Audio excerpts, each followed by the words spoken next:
IPVanish protects every device you own. Your phone, your laptop, your smart TV. If it connects to the internet, it should be protected. IPVanish encrypts your connection and masks your IP address, helping keep your browsing private at home and on public Wi-Fi. And with no device limits, one account covers everything. Stream with added privacy, browse securely, connect with confidence. Online protection made simple. Right now, save 83% off the 2-year plan. Get started today at ipvanish.com/audio and take control of your privacy with IPVanish.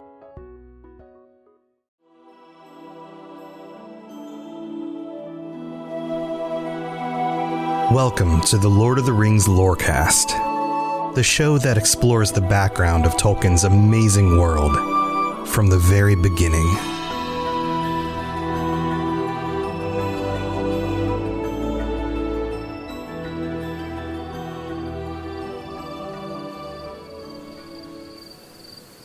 Who knows now the counsels of Morgoth? Who can measure the reach of his thought? Who had been Melkor, mighty among the Ainur of the great song, and sat now a dark lord upon the dark throne in the north, weighing in his malice all the tidings that came to him, and perceiving more of the deeds and purposes of his enemies than even the wisest of them feared, save only Melian, the queen? Question mark? This is the next passage, directly after what we discussed last week. And Tolkien turns our attention back to Morgoth. We've been focused on Mim, the dwarf, and Turin and Beleg, and the going abouts of those things. And we know that they've been fighting the orcs in the wilderness. And we know that Morgoth's power is seeping southward. But we are reminded here of just how far he has reached. Because there's a contrast. We're given a contrast in just a moment. And I want to read all of this because it's actually really, really cool, really kind of interesting the way this is built up. So it goes on and says, to her, speaking of Melian again, often the thought of Morgoth reached out, and there was foiled. And now again the might of Angband was moved, and as the long fingers of a groping hand, the forerunners of his armies probed the ways into Beleriand. Through Anak they came, and Dimbar was taken, and all the north marches of Doriath. So these are places that we've talked about before. These are the areas north of Doriath, just to the east or just to the west. Down the ancient road they came that led through the long defile of Sirion, past the isle where Minas Tirith of Finrod had stood. And just a reminder, this isn't the same Minas Tirith. This is the original Minas Tirith, which happen to have the same name.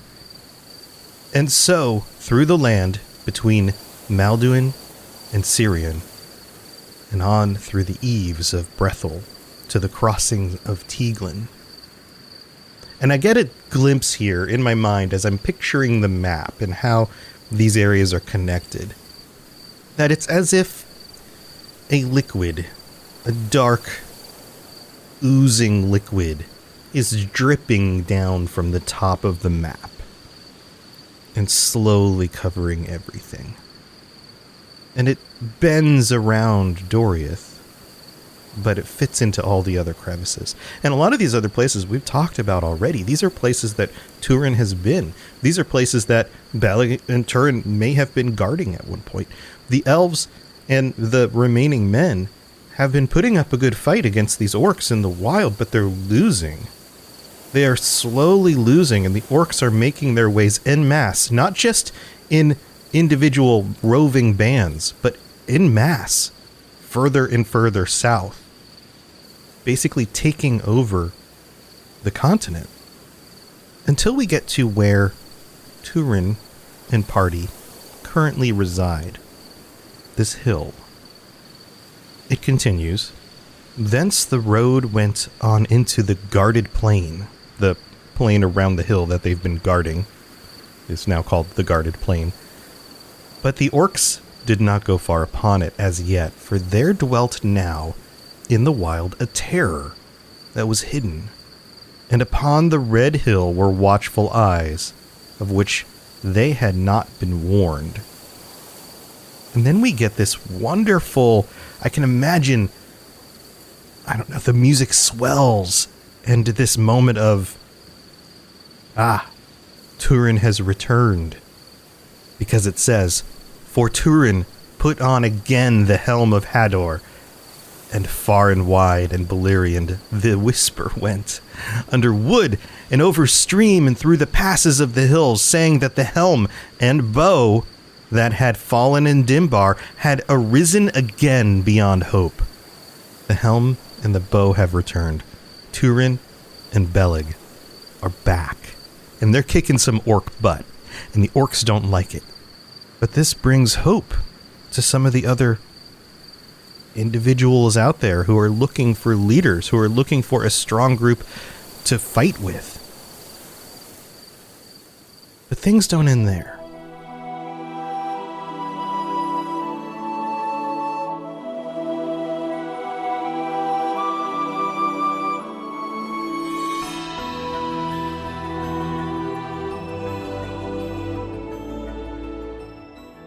So you can see a picture of what's unfolding here. The lands are slowly getting taken over, or actually fairly rapidly at this point, being taken over by the orcs. These are not just small groups of orcs. These are actually masses of large groups of orcs who are basically taking over all of these areas. Anybody who lives in these regions are fleeing from the forces of Morgoth. Their homes are being burned. Everything's being destroyed. These aren't, again, just little roving bands that groups of men or elves are able to kind of hold back, who will raid a village on occasion. They are taking control. And yet there's a stop to this, because they reach this region and all of a sudden they can't move through it. Turin's forces are too strong, and they come to recognize the helm that he put on. This helm is known, and it is feared by the orcs, but it brings exactly the opposite feeling to any men or families or anybody. Stories about the helm of Dorloman, about Turin himself and some of the deeds he's already done with Beleg are going about, but then also of his father, of the history of their family fighting against Morgoth. And we're told here that the men who were dispossessed, the individuals out there who had lost their homes, their families, were looking to take revenge against Morgoth or fight the good fight, were now flocking to the hill. They realized not only was this a safe place, but this was a group that they could get in with in order to stick it to Morgoth for destroying their homes. And they wanted to see for themselves the helm of Dorloman and the bow of Beleg. And so this region was given a new name, Gorthol, the land of bow and helm. You know, when Tolkien renames something, that there's a good reason, right? I mean, well, I guess he kind of does it all the time, but there's a justification. There's something important happening. And so that's what happens here. And at this, we also get Turin giving himself another new name. And Turin gives himself lots of names. We have to be honest about that. But now he has gone from being Nethan, the wronged, to Gorthol, the dread helm. You can hear it in the words Gorthol. I mean, it almost sounds like the name of an orc or something. But he is using the helm as a new identity here. Beleg has brought him back in a way from this dark place where he felt like he was abandoning the people that he loved because of the accidental terrible things that happened, we talked about before. But he has now turned. It's as if he has a different purpose. And that is signified by the changing of his name, Gorthol, the Dread Helm. And we're even told here in the text that his heart was high again. He was doing the thing that he was meant to do. And meant is a tricky word. And it doesn't say that in the text. These are my words. There's this feeling that when Turin is being who he's supposed to be, his mood rises. He finds success. And then when he is doing the things that he's not meant to do, or when he's suffering for his own accidents or injustices or whatever, that it flips the other way, right? And yet Turin can't get a break. That's just kind of the nature of this. That's the nature of the entire story, basically. And so things are going well, but yet, and you guys have watched enough shows, movies, read enough books, whatever, to know that when things swing one direction, that they're ultimately going to swing another. The name goes out. This gets Morgoth's attention. The helm and the bow are back? What? Gorthol, the Dread Helm? The Helm of Dor-lómin? Hurin's son? And we're told here that Morgoth laughs because he knew what this meant. This was Hurin's son, and he had shown back up. And immediately, Amon-Rud, the hill that they've been hiding out on, is ringed with spies. Those are the words from the text. So although the forces of the orcs are very, very careful to march out in the open of those fields around the helm, individual spies, and some of them not orcs, are watching to see what happens. They want to capture Turin unaware. And their goal isn't necessarily to kill Turin, but to capture him, like his father, Hurin, so he can pay for all of the trouble that he's been giving Morgoth. And while all of this is happening, you have to keep in mind what the dynamic must be back in their hideout spot. We'll call it a hideout. I guess that's the right word. It's not really a fortress of any sort. Their hideout. Because you have to remember here that this is a borrowed location, that they are, and their numbers are growing. The caves that they live in belong to Mim the dwarf, the petty dwarf. And Mim was wronged by the death of his son. And Mim was, and we have to go back to the previous episode.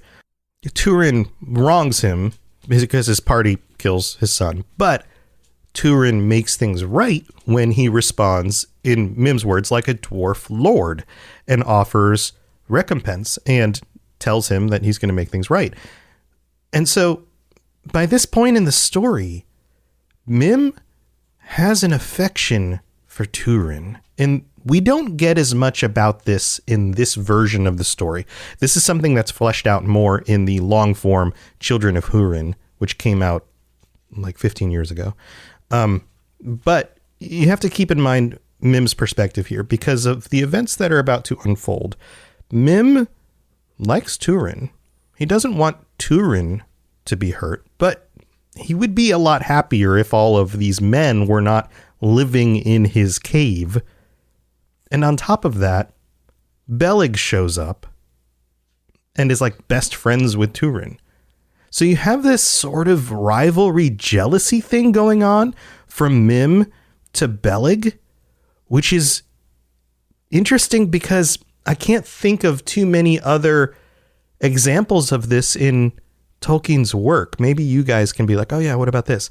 But there's this, definitely this like jealousy. I mean, you got the jealousy between Boromir and Faramir, but it's not the same kind of thing. They both want approval from their father, right? And it's a different dynamic.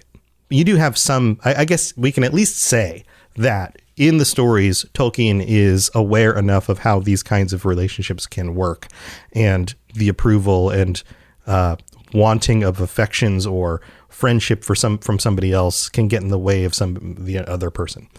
We'll just say that, right? We'll just put that there. But this is what's happening here. And the party is getting bigger, which means there are more men in Mim's house, and there's only 2 petty dwarves there, and they can't do anything about it. The group needs this location. They're being successful. And Beleg is there. And Turin and Beleg are getting all of the praise for everything that's going on. And poor Mim isn't even thought of because they're just living in his house. That is my sort of headcanon of how this unfolds, I guess you could say. So you have to keep that in mind when, as the year is waning, Mim and Iben, the one living son of his, decide to head out and gather some roots in order to prepare for the winter when something unexpected happens.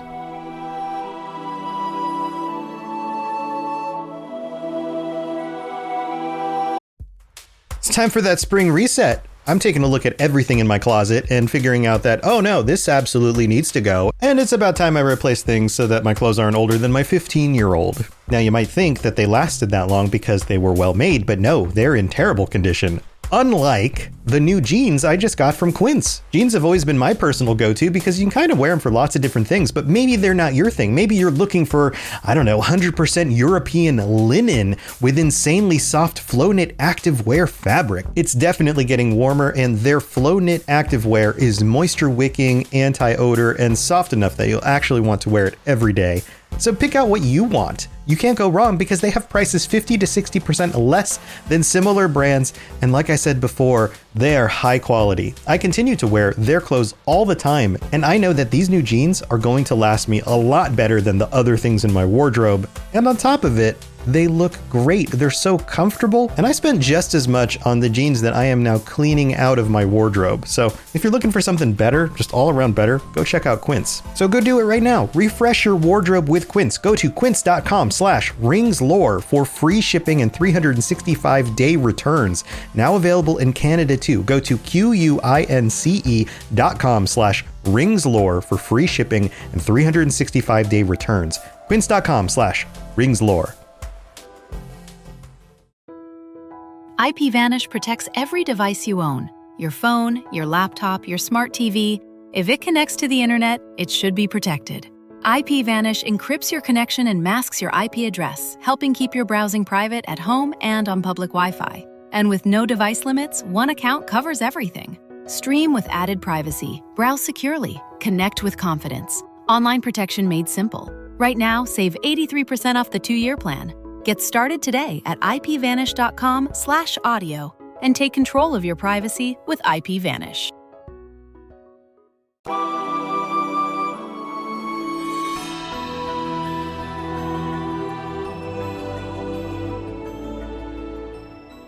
Welcome to the middle of the show, and welcome to 2023. We're moving on to a new year, and just want to say one more time, thank you to everybody who listens to the show, everybody who shows any type of support at all. I could not do this without you, and this show has been an amazing success over the last year, way beyond anything that I considered it possibly would become. So thank you to every single one of you for listening. And I've got to shout out some of our patrons. We've got a bunch of new ones this week. Let's go through the list. We've got Lynn F, Adam S, Mr. Christine, and then I have to scroll up in order to get to the rest of these. Bradley S, Ross N, Gandalf with an I.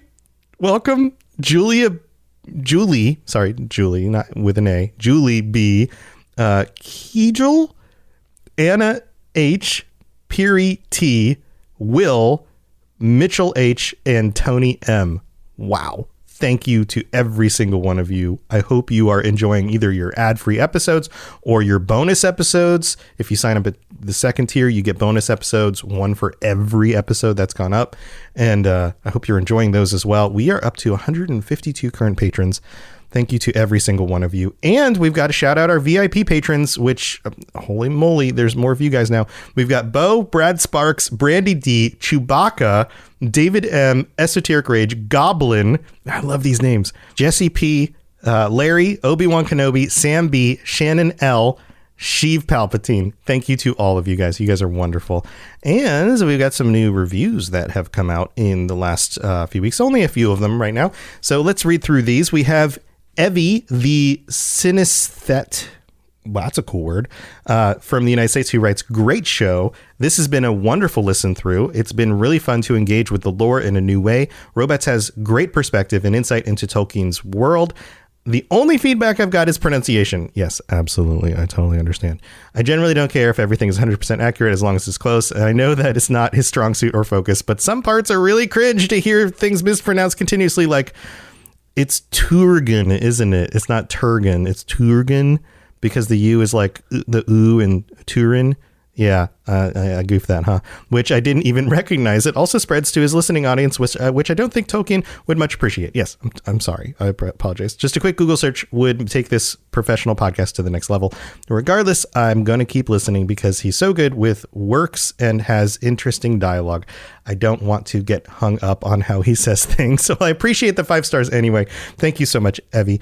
And I'm doing my best. Sometimes I, like on the one episode where I totally was corrected and then the next episode totally forgot, or sometimes the words just look simple, so I don't think to look them up. And then something like Turgan, which just looks like Turgan, doesn't look like anything fancy, is actually Turgan.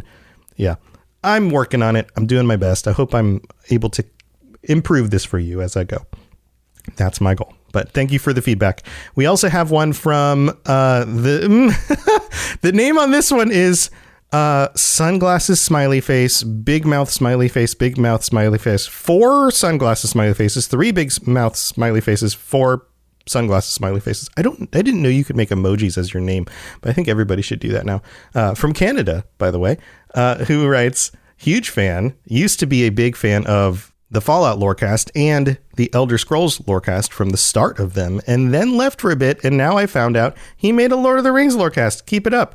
Well, welcome back, a bunch of smiley faces. I appreciate you tuning back in. Man, we're going into the 5th year of those other shows. The Fallout Lorecast and the Elder Scrolls Lorecast, 5 years old. Well, at least we're starting into the 5th year. Holy moly.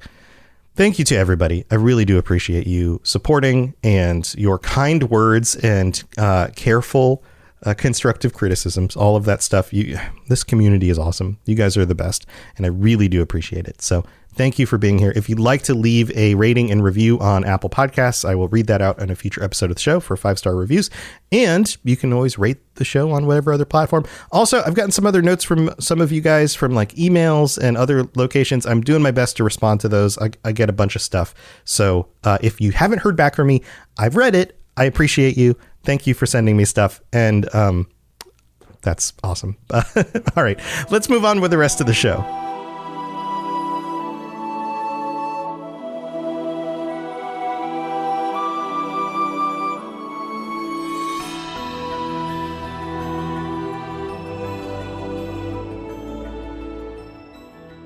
So, of course, everything's going swimmingly, and it's not going to do that forever, is it? Otherwise, it wouldn't be a very interesting story. But here's what happens. Mim and his son go out to gather roots for their winter store. And while they're doing this, they're taken captive by orcs. And we have a parallel to another situation that was happening before. Remember when they got captured by Turin's people? Well, they negotiated for their survival. What did they negotiate? How to get to their home up on the hill. And this is exactly the same thing that happens here. And Tolkien calls it out. He says, "Then for a second time, Mim promised to guide his enemies by the secret paths to his home on Amon Rud." He gives them basically a way in to handle all of these mangy men who are taking over his house. Now, the fact that he trusts orcs to do this means that he must have been pretty desperate, because chances are he's still not going to survive that. Or at least that's the assumption I would make, is even if you make a deal with a totally evil character like an orc, they're probably just going to betray you in the end anyway and kill you anyway. But this is what he does. And you have to see it through the perspective of the stuff that I described before the break. Why would he be so desperate to do this? It's not just the people staying in his home. It's a certain level of jealousy, because he tells them that Turin should not be hurt. It says in the text, but yet he sought to delay the fulfillment of his promise and demanded that Gorthol should not be slain. Turin, Gorthol. Then the orc captain laughed, and he said to Mim, assuredly Turin, son of Hurin, shall not be slain. And there is absolutely a reason here why the orc captain is reminding us of Turin's heritage. This is not just a name. Sometimes this happens where somebody is given a formal name and you name their father. It's like saying their last name, sort of, right? Like, this is who they are and this is their lineage, and so therefore they have honor and respect from that lineage. This is more of Turin is the son of Hurin, who we have captured, and we would like to do the same thing to him that we did to his father. That's kind of more of the mood of this, and that feels way sinister, especially because Mim may not even realize the context here. And so Mim leads them through the secret ways up into the hill, and they do this by night, at unawares, as Tolkien puts it, guided by Mim.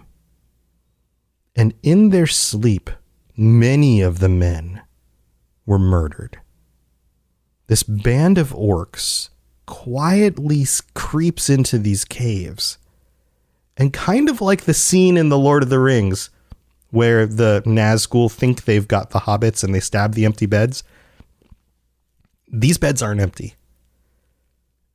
And they take out a significant number of the men. And some of the other men notice that this is going on. And so, of course, they get up and they flee and they come out to the hilltop. But as they leave the caves, there's even more orcs waiting there for them. And they fight a good fight. But they fall. And we're told that, quote, their blood flowed out upon the Saragon that mantled the stone. Remember the flowers on top of the hill that were red when Turin and his group arrived? They're definitely red again. But a net was cast over Turin as he fought, and he was enmeshed in it and overcome and led away. Turin is captured. Exactly what the orcs wanted, but also Mim, I don't think, understood what dangers he was putting Turin in. The next paragraph goes like this. And at length, when all was silent again, Mim crept out of the shadows of his house. And as the sun rose over the mists of Sirion, he stood beside the dead men on the hilltop. But he perceived that not all those that lay there were dead, for by one his gaze was returned, and he looked in the eyes of Beleg the elf. Then, with hatred long stored, Mim stepped up to Beleg and drew forth the sword Anglicul that lay beneath the body of one that had fallen beside him. Beleg was warned about this blade, and it just so happens that Mim grabs this one among any of the other ones laying on the ground next to the dead soldiers. And I think for a moment here, we're supposed to wonder about the nature of this blade and if it will be wielded by Mim against Beleg. We were warned about it. It's thirsty for blood and doesn't care.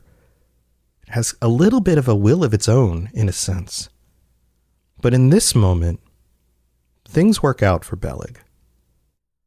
Beleg, stumbling up, seized back the sword and thrust it at the dwarf. And Mim in terror fled, wailing from the hilltop.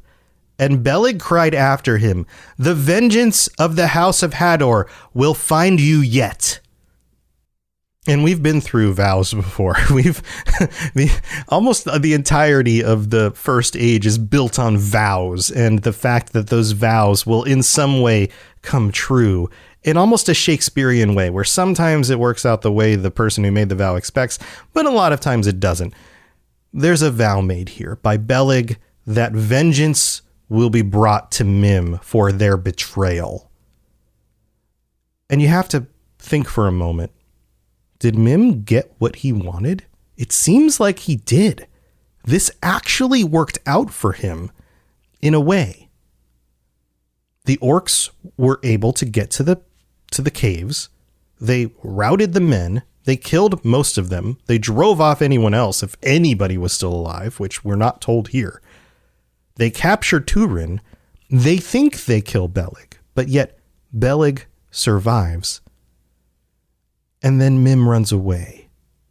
So for the most part, it works, but it doesn't work 100% because Mim and his son have to now avoid Beleg. And we're told in another description about the nature of elves and how they're different from men, that Beleg was sorely wounded and he was mighty among the elves of Middle-earth. And he was moreover a master of healing. And we've talked about that before with him. Therefore, he did not die, and slowly his strength returned, and he sought in vain among the dead for Turin to bury him.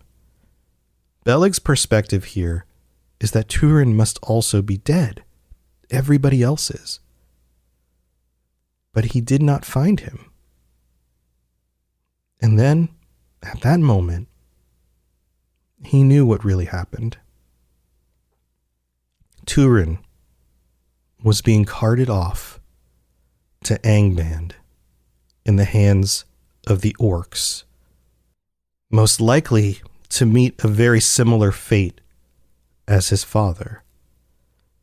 And whenever you think about Hurin, remember that Hurin is up on the walls of Angband with the vision of Morgoth and able to see all of this from a distance. Hurin would have seen the betrayal of Mim. He would have seen the routing of the men on the top of the hill. And he would have seen the capture of his son. And the sickening feeling of what the orcs and Morgoth were now planning to do to him too. Thanks for listening to the Lord of the Rings Lorecast. If you'd like to learn more about other fantasy worlds, check out my other podcasts, The Elder Scrolls Lorecast, The Witcher Lorecast, and more at robotsradio.net. If you'd like to reach out, I'd love to hear from you. Send me a note on Twitter at robots_radio, or join our amazing community on the Robots Radio Discord. There are links in the show notes, or just search Robots Radio Discord, or find the link on robotsradio.net. I'll see you next time.